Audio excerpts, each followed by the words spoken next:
पाकिस्तान दरअसल बुखराया हुआ है। पाकिस्तान को जिस तरीके से धोया गया है, पाकिस्तान को जिस तरीके से नुकसान हुआ है, पाकिस्तान दरअसल इन ड्रोन के जरिए अब इस इलाके की शायद रैकी करना चाहता है, जानकारी हासिल करना चाहता है कि यहाँ पर जो लोग हैं, सुरक्षा बलों के जवान हैं और लोग हैं, वो कहाँ पर हैं। और एक चीज़ आपको और बताऊं राजीव, जब हम लगातार पिछले कई दिनों से बॉर्डर पर रिपोर्टिंग कर रहे थे, जो लोगों ने खुद एक चीज़ को सेंस किया, लोगों का कहना था कि जिन इलाकों में बमबारी पाकिस्तान की तरफ से की गई है, वहाँ पहले ड्रोन को देखा जाता था, फिर वो ड्रोन गायब हो जाता था और उसके बाद थोड़ी देर में शेलिंग होती थी।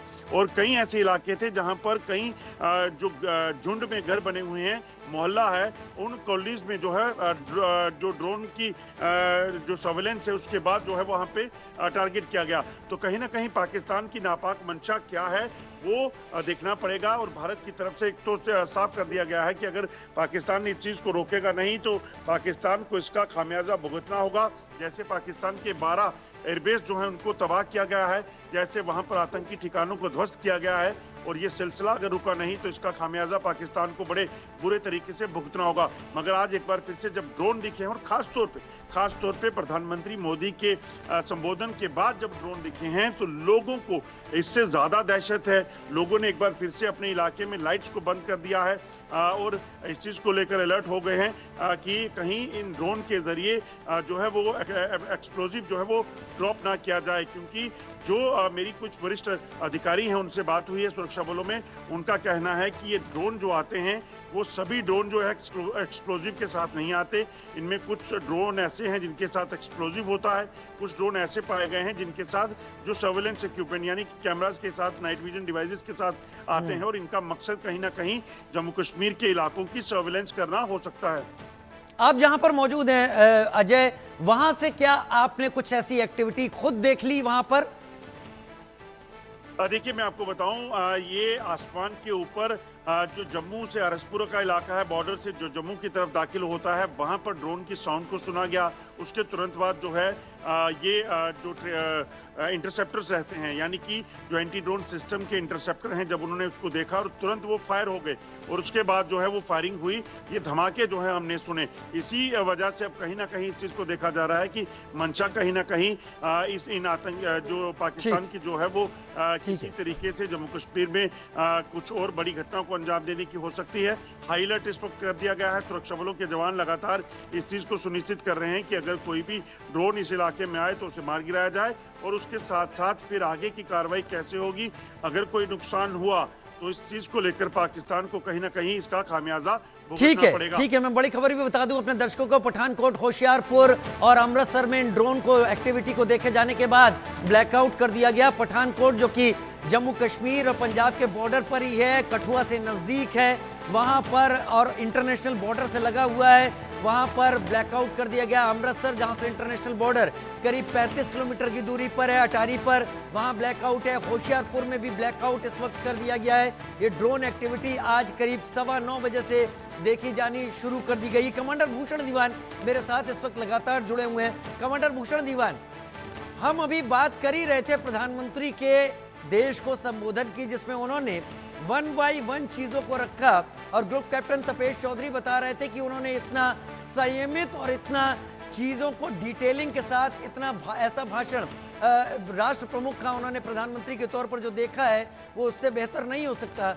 लेकिन ये ड्रोन एक्टिविटी जो अचानक दिखने लगी है, ये समझाइए जरा, क्योंकि अभी आनी शुरू हो गई है। पाकिस्तान सब कुछ हो जाने के बाद भी इस एक्टिविटी पर क्यों लगातार बना हुआ है? राजीव जी धन्यवाद। ये चीज फायर का क्रेडिट दुनिया भर में ट्रंप लेते फिर रहे हैं। ये वही ट्रंप हैं जो रशिया यूक्रेन वॉर भी नहीं रुकवा पाए। और यहाँ भी जो मेरी समझ में आ रहा है, मेरा आंकलन है, मैं न्यूज अभी आपसे ही सुन रहा हूँ, आपके अजय खड़े हैं जम्मू बता रहे हैं, ये चीन जो है इस चीज फायर को नहीं होने देगा।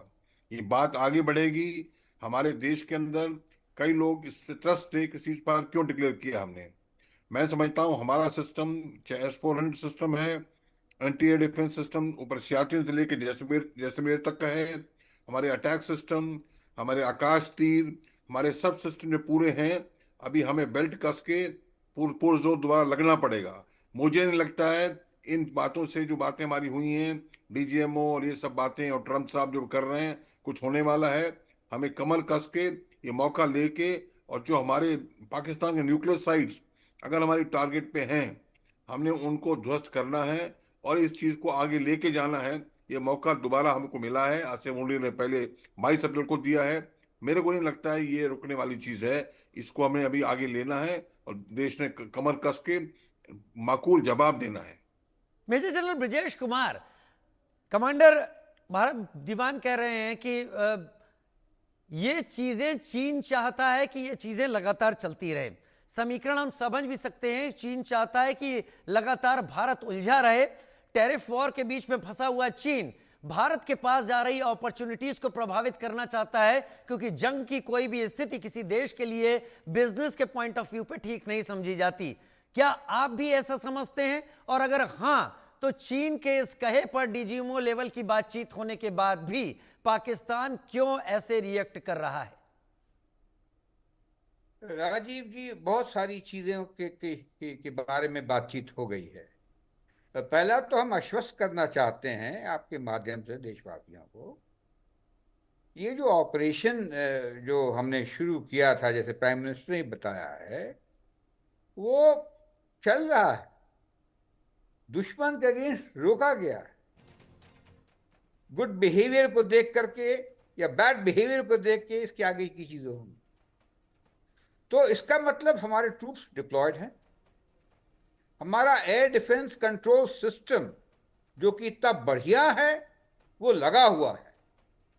जितने भी उसके टियर होते हैं 1, 2, 3, 4, L60, L70 गन से लेकर के SAM 400 तक, तो ऐसा कोई घबराने की भी बात नहीं है कि जो कि हम लोग कल जैसे डिप्लॉयड थे, परसों जैसे डिप्लॉयड थे, वैसे आज भी डिप्लॉयड हैं।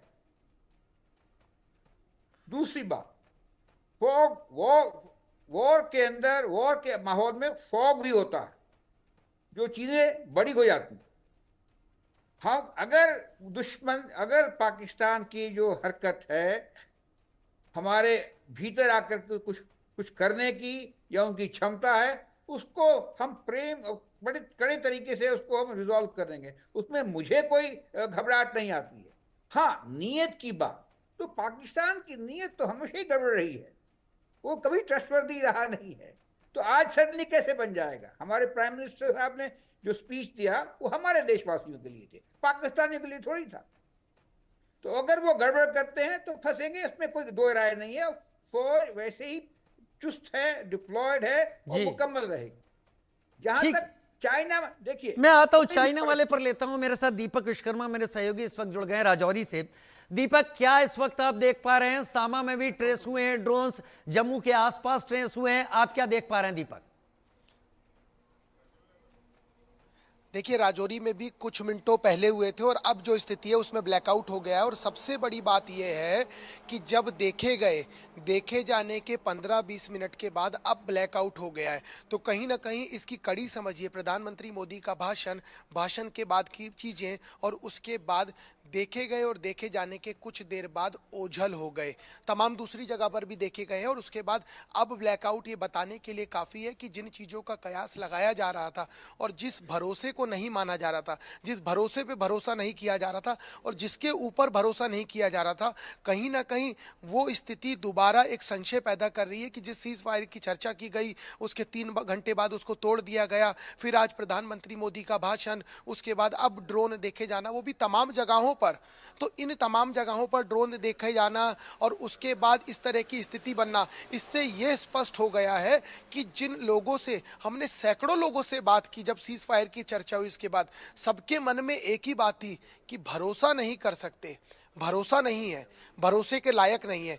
चाहे बच्चा हो, चाहे बूढ़ा हो, चाहे जिसने अपनी उम्र की दहलीज लांघ ली है, जिसका कल का नहीं पता है, उसने भी ये कह दिया कि भरोसा करने लायक नहीं है बेटा।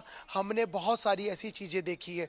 जो कल का पैदा हुआ बच्चा है जिसकी उम्र 7 साल 8 साल है, उसको भी पता पाकिस्तान देश कौन है, उसने तक ये कह दिया कि भरोसा नहीं है सर, भरोसा नहीं कर सकते। हम तो बहुत कहानियां दादाजी के मुंह से सुने हैं। तो आप समझिए जब इस तरह की चीजें होती हैं और इस तरह की कड़ियां जुड़ती चली जाती है, क्योंकि प्रधानमंत्री मोदी ने ऐसा कुछ भी गलत नहीं कहा, उन्होंने सिर्फ और सिर्फ आतंकवाद की बात की। उन्होंने सिर्फ और सिर्फ ये कहा कि यदि आप बात करना चाहते हैं तो बात होगी पीओजेके पे। उन्होंने ये भी कह दिया कि आप जिस चीज़ की चर्चा कर रहे हैं, आप जिस न्यूक्लियर को लेकर धमकी दे रहे हैं, वो धमकी का कोई औचित्य नहीं है, उस धमकी का कोई मतलब नहीं है। तो ये तमाम सारी चीज़ें ये बताने के लिए काफ़ी है कि जो प्रधानमंत्री मोदी ने कहा वो इस देश के संबोधन के लिए 140 करोड़ भारतीयों के लिए था। और इससे एक बात ये भी स्पष्ट हो गई है कि एक वो कहावत है कि चोर की दाढ़ी में तिनका, वो तिनका कहीं ना कहीं नजर आया। उसको ये लगा कि यहीं कहीं मुझे तो नहीं बोल रहे, क्योंकि आतंकवाद की बात की गई, आतंकवाद की जड़ों की बात की गई